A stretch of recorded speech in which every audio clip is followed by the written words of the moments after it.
Magandang araw po. Ngayon naman nandito tayo sa garahe.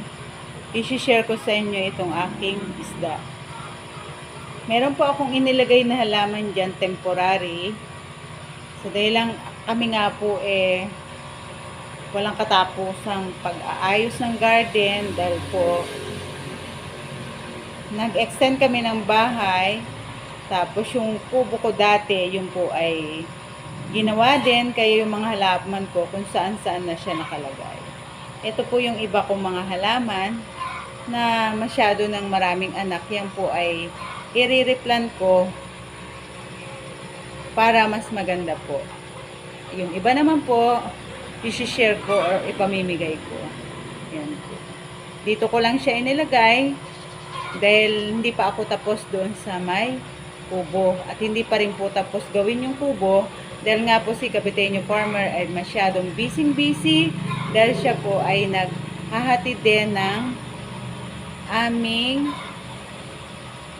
estudyante, yung aming pong panganay kasi duty siya sa Dasmariñas, yung pagamutan ng Dasmariñas na hospital, doon po siya duty, so naghahatid po siya araw-araw from umaga babalik dito sa bahay, tapos sa hapon, susundo siya dahil alas 5 po yung out sa duty.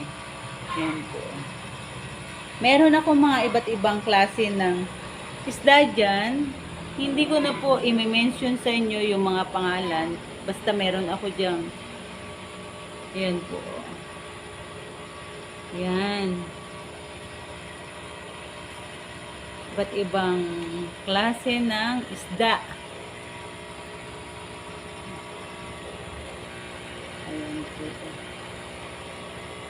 Ito naman po yung mga anak na nila na medyo malaki-laki na nakaseparate po ng aquarium. Kasi pag hindi po napansin at maliit, yan po kinakain din ng kapwa isda. Yan. Ito naman po yung medyo bagong mga anak at maliliit pa. Ayan po. Yan, kadami po. Noong mga nakaraang buwan po, nag-share yung anak ko ng mga isda, pinamigay niya. Yung iba naman po na malalaki na, may bumibili po, ibinenta niya ng 5 piso ang isa. Kasi masyado na po kaming maraming isda. Ayan po sila, oh. Pag may taong lumalapit at kilala nila, yan po ay nagdidikit-dikit. Ayan po. Ayan.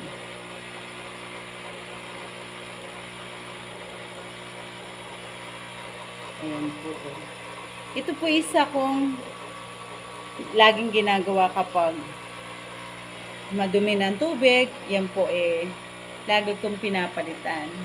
Isang trabaho na rin, isang libangan ko po. Kaya nga sabi ko sa inyo, ako'y busy, hindi lang sa bahay, sa taniman, dahil kailangan po namin magtanim, exercise na rin, at may nakakain ka ng libreng prutas, libreng gulay, at pagdating ng time, mawala man kami, meron kaming iiwanan na magandang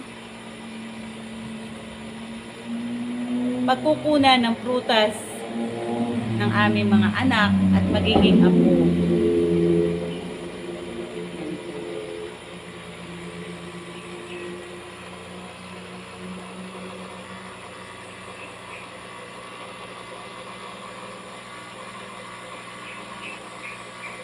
Nakakatuwa pong pagmasdan yung mga isda.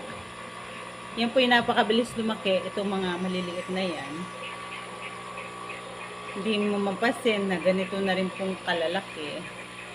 Ayan.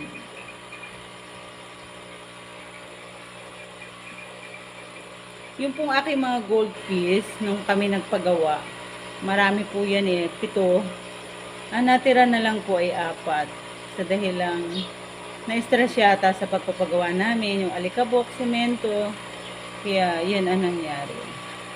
Saka palipat-lipat po yung aquarium namin, hindi na namin alam kung saan ilalagay dahil masyado nga pong maalikabok.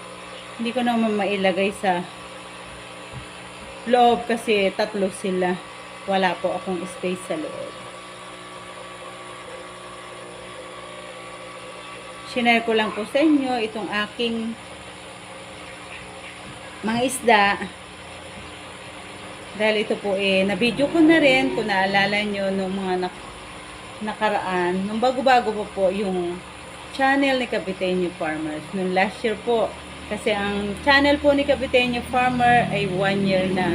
Kaya nagpapasalamat po ako sa mga kaibigan namin sa YT na talaga bang napakababait na very supportive. Salamat din po sa mga kaibigan namin sa YT na nagpapalipad sa channel ni Kapitenyo Farmer. Shoutout po sa lahat ng mga friends namin sa YT, sa lahat ng mga kamag-anak, kaibigan. Maraming salamat po sa patuloy na suporta nyo kay Kapitenyo Farmer. Maraming salamat po. Mabuhay po kayo. God bless po. Bye-bye.